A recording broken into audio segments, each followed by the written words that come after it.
Bonjour et bienvenue. Dans cette vidéo, on va voir nos premiers pas dans la finance décentralisée et ce qu'on va faire, c'est qu'on va acheter directement une crypto dans la blockchain. Les prérequis pour cette vidéo, c'est d'avoir un wallet avec des Ethereum dessus. Elle fait suite à la vidéo précédente. Si tu veux retrouver la vidéo précédente, tu vas dans la description, tu cliques sur playlist tuto débutant. On est à la troisième vidéo, donc tu as la vidéo 1 et 2. Si jamais t'es perdu, tu peux aller voir la première et la deuxième vidéo et comme ça, tu rattraperas ton retard. Tu as deux autres playlists avec les conseils et les bonnes pratiques et aussi la théorie pour les débutants. Et enfin, une playlist complète qui met tout à la suite, ces trois playlists. Si tu as des questions, n'hésite pas, tu vas sur Telegram. En attendant, c'est parti. Donc comme j'avais dit dans la dernière vidéo, on avait envoyé des Ethereum sur le wallet. Et maintenant, ce qu'on va faire, c'est qu'on va utiliser Uniswap. Alors ma méthode pour être sûr de ne jamais cliquer sur des scams, et je te conseille vivement de la faire, c'est d'aller sur les réseaux sociaux. Moi par exemple, je vais sur X ici, Uniswap, et là depuis Uniswap, sur le compte X qui est officiel avec 1,4 million d'abonnés, fais très attention à ça.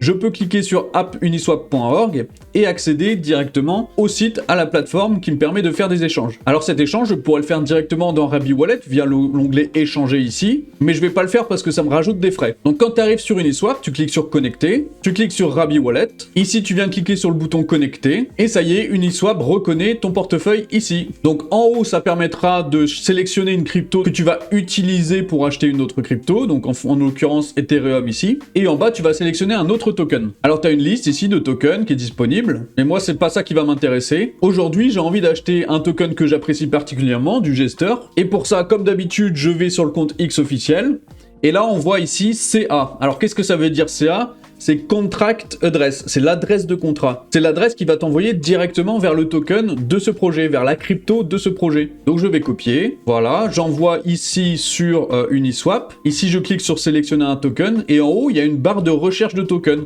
Dans la barre de recherche de token, je vais coller le contrat. Et là on voit bien Jester, Gest. Alors ici il y a des frais détectés, c'est typique de ce token là. Je connais le projet donc je sais qu'il n'y a pas de problème avec ça.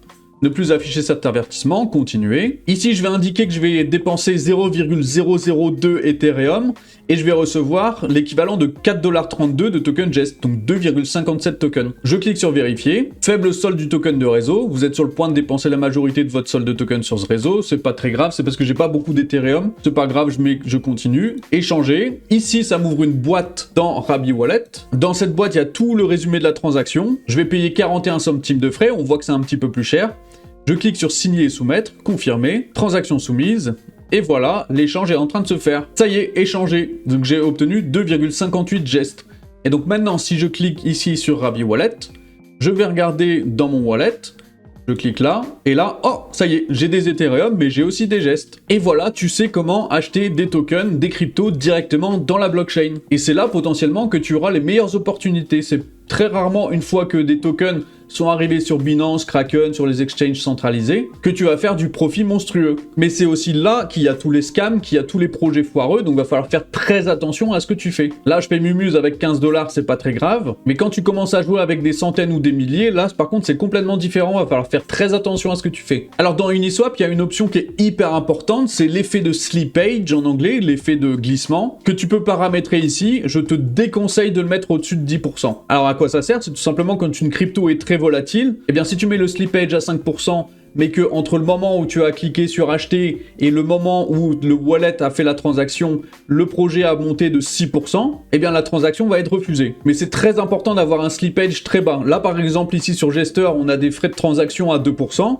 donc je peux mettre tout à fait un slippage à 3%, ce qui sera plutôt correct. Et ça va m'éviter beaucoup de problèmes, notamment des robots qui s'amusent avec les gens qui ont un slippage très élevé, au-delà de 10, 20, 40%. Ces robots-là arrivent à passer une transaction très rapidement avant eux et vont récupérer une partie de leurs jetons. Donc on rentre vraiment dans un milieu dans lequel il va falloir faire très attention. Et le slippage, c'est très important sur les réseaux décentralisés. Ça y est, tu connais maintenant tous les rouages pour acheter des jetons directement dans la blockchain, en étant complètement souverain sur ton portefeuille et sur tes décisions. Faut faire très attention à la sécurité, c'est très important. Et dans la prochaine vidéo, on va voir comment générer des cryptos ou des dollars via du staking. En attendant, si tu as apprécié cette vidéo, n'oublie pas de mettre un j'aime et un petit commentaire pour me remercier. Abonne-toi, c'est très important. Et retrouve les prochaines vidéos dans la description via les playlists. À bientôt!